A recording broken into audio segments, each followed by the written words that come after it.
Vsauce, Kevin here with a game that you can only win once every 60 years. Now I know you may be thinking, how is such a game possible? Well, I'll get to that, but first, let's see this game in action. The game requires a minimum of 3 players, which in this case will be me, you, and Billy the living garbage can. At the center of the table is $1,000 in cold hard cash, by which I mean a pile of 5s. Each player takes turns taking either 1, 2, or 4 bills from the pile. When all the bills are gone, the money is counted up, and the person with the most wins the game. Sounds simple, right? Wrong! This game is so difficult that it's only ever truly been won twice. Well, let's see if that'll change here today. I'll start off, and I will take 2 bills, that's $10 from the pile. You might get greedy and take 4 whole bills, $20 from the pile. Billy, hoping to set a good example for you, will take just 1 bill from the pile, $5. If we continue this game to its logical conclusion, we find that we are left with 37 cents in change. We have reached an impasse. Since there are no more bills to take from the middle, there is no more money that can be taken. But there is still money in the middle, which means the game is not yet over. No one wins. But how did this happen? We started with 200 $5 bills and ended with a quarter, a dime, and 2 out of circulation pennies left over. The answer is money gremlins. Seriously. And it has to do with the amount of money in the middle at the start of the game.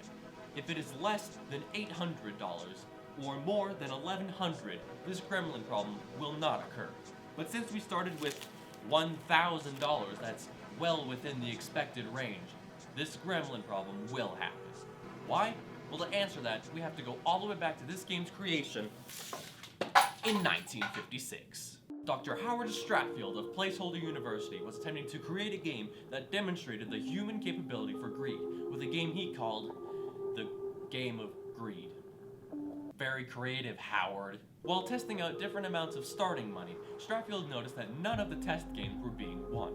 Logically, this led him to tear up the floorboards of the university, under which he found a family of money-hungry gremlins waiting there for him, with all of the money missing from the games. Upon making this discovery, Stratfield immediately beat the family at chess, fencing, and Monopoly in rapid succession. And that's the key to all this, because after they were defeated, the Gremlin family were vanquished from the university, and an undergraduate student named Roman Gimlis shortly after became the first ever person to win the Game of Greed. The Gremlins returned immediately after that though, so no one, once again, could win. It would take over half a century until 2017 when Roman Gimlis himself found the hiding place of the Gremlins and vanquished them once again for long enough for Jeffrey Long Jr. to become the second winner. But why was there such a long time in between wins, I hear you asking? Well, it's because Dr. Stratfield didn't want anyone to find out about his discovery of the Gremlin family. He wanted to elevate the Game of Greed to near impossible status, only ever being won once and never again. He intentionally hid his scientific findings from the world. But his schemes still worked, as multiple papers and studies were conducted about the game in the years between the wins. Heck, this video wouldn't even be here if it weren't for that one decision to hide the true difficulty of the game. The difficulty in overcoming greed and embracing communism. And as always, thanks for watching.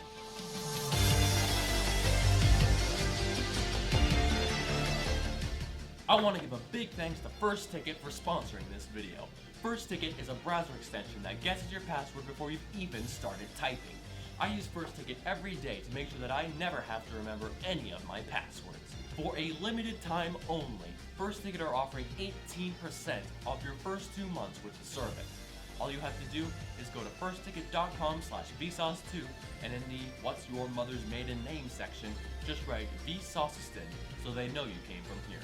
Once again, that's firstticket.com/Vsauce2 and in the Mother's Maiden Name section, write Vsauce2. And as always, thanks for watching.